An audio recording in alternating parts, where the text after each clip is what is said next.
എല്ലാ വർഷവും വേനലവധിക്കാലത്ത് കൊച്ചിയിലെ ചില പ്രധാനപ്പെട്ട പള്ളികളിൽ പോകാറുണ്ട് കേട്ടോ. അത് ചെറുപ്പകാലം മുതലുള്ള ശീലമാണ്. അങ്ങനെ ഈ വേനലവധിക്കാലത്ത് നല്ല ചൂടുള്ള കാലാവസ്ഥയിൽ കുടുംബസമേതം പരിശുദ്ധ കന്യകാമറിയത്തിൻ്റെ പേരിലുള്ള വല്ലാർപാടം പള്ളിയിലേക്കാണ് യാത്രയാവുന്നത്. വർഷം പലതായി ഈ പള്ളിയിൽ പോകാൻ തുടങ്ങിയിട്ട്. പണ്ട് ബോട്ട് സർവീസ് ഉണ്ടായ കാലം മുതൽ പോകാൻ തുടങ്ങിയതാണ്. അന്ന് ഗോശ്രീ പാലം ആരുടെയും ചിന്തയിൽ പോലും ഇല്ല കേട്ടോ. പണ്ട് കാലങ്ങളിൽ എറണാകുളം ബോട്ട് യാർഡിൽ നിന്നും ബോട്ടിനാണ് വല്ലാർപാടത്തേക്ക് പോയിക്കൊണ്ടിരുന്നതെങ്കിൽ ഇന്ന് കാലങ്ങൾക്കപ്പുറം റോറോ ജങ്കാറിലാണ് യാത്ര. റോഡ് മാർഗം 18 കിലോമീറ്ററോളം യാത്ര ചെയ്താണ് വല്ലാർപാടത്തെത്തുന്നതെങ്കിൽ ഫോർട്ട് കൊച്ചി റോറോ ജങ്കാറിൽ വെറും 1 കിലോമീറ്റർ ദൂരം മാത്രം സഞ്ചരിച്ചാൽ നമുക്ക് ഈ ലക്ഷ്യസ്ഥാനത്ത് എത്താനാവും. അതായത് കേവലം 12 മിനിറ്റിനുള്ളിൽ നമുക്കിവിടെ എത്താം. 2018 റോറോ ജങ്കാർ വന്നത്. അതിനു മുന്നിൽ ചങ്ങാടം പോലുള്ള ബോട്ട് സർവീസാണ് ഉണ്ടായിരുന്നത്. അതുകൊണ്ട് തന്നെ ലക്ഷ്യസ്ഥാനത്തേക്ക് ഇത്തവണ നമ്മൾ ചൂസ് ചെയ്തത് ജലഗതാഗതം തന്നെയാണ്. അങ്ങനെ റോറോ ജങ്കാറിൽ കയറി കടൽ കായൽ ദൃശ്യങ്ങൾ ക്യാമറയിൽ പകർത്തുവാൻ ആളുകൾ സർക്കസ് കാണിക്കുന്ന കുരുത്തക്കേടുകളുടെ കാഴ്ചകളും ഇവിടെ സുലഭമാണ് കേട്ടോ. റോറോ ജങ്കാറിലൂടെയുള്ള യാത്ര അതൊരു വല്ലാത്തൊരു വൈബാണ് കേട്ടോ. ഇതിലൂടെ പോകുന്ന വലിയ ഷിപ്പുകൾ കാണുവാനും മത്സ്യബന്ധന നൗകകൾ ചീർപ്പാഞ്ഞ് പോകുന്നത് കാണുവാനും വല്ലാർപാടം കണ്ടെയ്നർ ടെർമിനലിൽ ലോഡ് ഇറക്കുന്ന വലിയ ഷിപ്പുകളെയും ലോഡ് കയറ്റുന്ന വലിയ ഷിപ്പുകളെ കാണുവാനും നല്ല രസമാണ് കേട്ടോ. ഇതുകൂടാതെ കൊച്ചി വാട്ടർ മെട്രോയുടെ നല്ല സർവീസും ഇതിലൂടെ പോകുമ്പോൾ കാണാൻ സാധിക്കും. അങ്ങനെ വൈപ്പിൻകരയിലെത്തി ജങ്കാർ ഇറങ്ങുവാനുള്ള തത്രപ്പാടിലാണ്.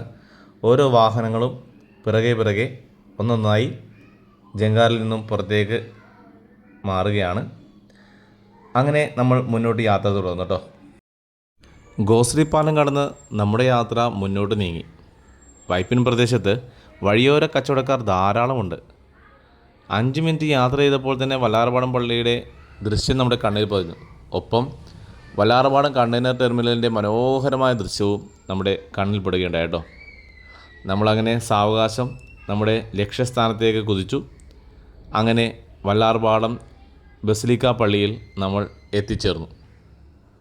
ഈ വല്ലാർപാടം പള്ളിക്ക് ഒരു ചരിത്രമുണ്ട് കേട്ടോ. 1524 പോർച്ചുഗീസുകാരാണ് ഇവിടെ ഈ പള്ളി സ്ഥാപിച്ചത്.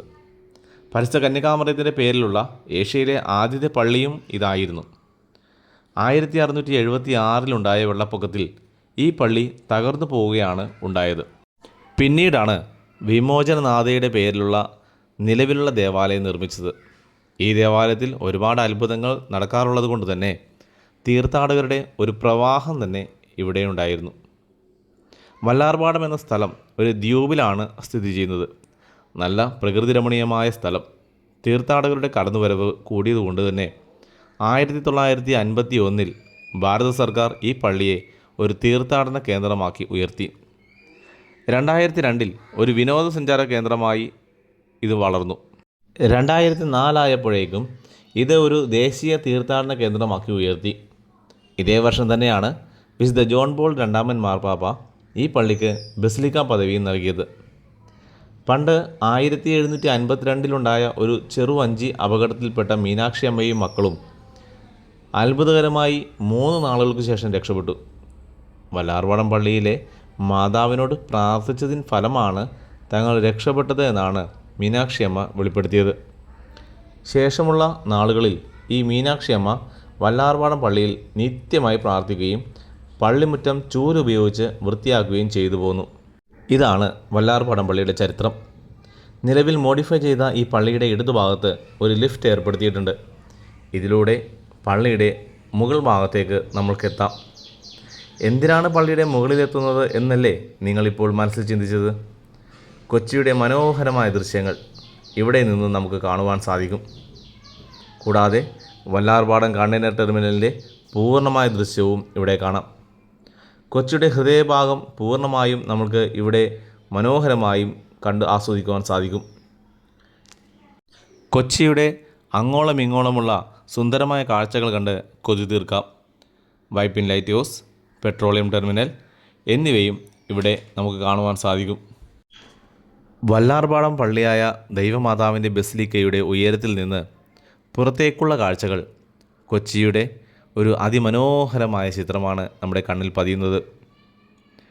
പള്ളിയുടെ മേൽമാടത്തിൽ അവിടെ നിന്നും കിഴക്കോട്ട് നോക്കുമ്പോൾ ശാന്തമായ ജലപരിസരം നമുക്ക് കാണാം.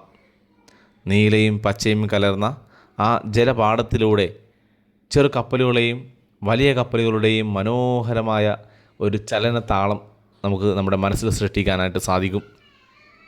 വടക്കോട്ട് നമ്മുടെ കാഴ്ച കേന്ദ്രീകരിച്ചാൽ NH 966A വഴി നീളുന്ന പാതകളും അതിനരികിലുള്ള പച്ചക്കാടുകളും കാണാം. അന്തരീക്ഷത്തിൽ ഉറങ്ങി നിൽക്കുന്നത് പോലെ തോന്നുന്ന ആ പ്രദേശങ്ങൾ നഗരത്തിലെ തിരക്കൊന്നുമില്ലാതെ പ്രകൃതിയുടെ സൗമ്യത നിറഞ്ഞതാകുന്നു. കൂടാതെ കപ്പൽ തുറയും ക്രെയിനുകളും ആകാശത്തിൽ അതിൻ്റെ സാന്നിധ്യം അടയാളപ്പെടുത്തുന്നു. സന്ധ്യാസമയത്ത് ഇതെല്ലാം സ്വർണ്ണ നിറങ്ങളായി മാറുമ്പോൾ കാഴ്ച ഒരുക്കുന്ന ഒരു സ്വപ്നലോകം പോലെ തോന്നും. ആകാശത്തെയും ജലത്തെയും ഒരേ ചുവരിൽ പെയ്തതുപോലെ തോന്നും. നിശബ്ദതയും വിശുദ്ധതയും അതിനൊത്തൊഴുകുന്നു. ഇവിടെ നിന്നുള്ള കാഴ്ചകൾ പ്രകൃതിയുടെയും മനുഷ്യനിർമ്മിത സൗന്ദര്യത്തിൻ്റെയും ശാന്തിയുടെയും ഒരു സമന്വയമാണ്. പണ്ടുകാലങ്ങളിൽ ഉപയോഗിച്ചിരുന്ന ആരാധന വസ്തുക്കളും പുരോഹിതർ ഉപയോഗിച്ചിരുന്ന വസ്ത്രങ്ങളുമെല്ലാം ഇവിടെ ഇന്നും ഒരു മ്യൂസിയത്തിൽ സൂക്ഷിച്ചു വച്ചിട്ടുണ്ട്. വല്ലാർപാടം പള്ളിയെക്കുറിച്ച് പറയുമ്പോൾ നാവടങ്ങില്ല. ഒരുപാട് അത്ഭുതങ്ങൾ പറയാനുണ്ടാവും. ഒരുപാട് നേരം പള്ളിയിൽ പ്രാർത്ഥിച്ചതിന് ശേഷം ഞങ്ങൾ തിരികെ യാത്ര ചെയ്യാൻ തീരുമാനിച്ചു. ജിജെ ട്രാൻസ് ആൻഡ് വൈബ്സിൻ്റെ ഈ പുതിയ സ്റ്റോറി നിങ്ങൾക്ക് ഇഷ്ടപ്പെട്ടു എന്ന് വിചാരിക്കുന്നു. മറ്റൊരു ഇൻട്രസ്റ്റിംഗ് സ്റ്റോറിയുമായി അടുത്ത വീഡിയോയിൽ നമുക്ക് കാണാം. Love you all. Good bye.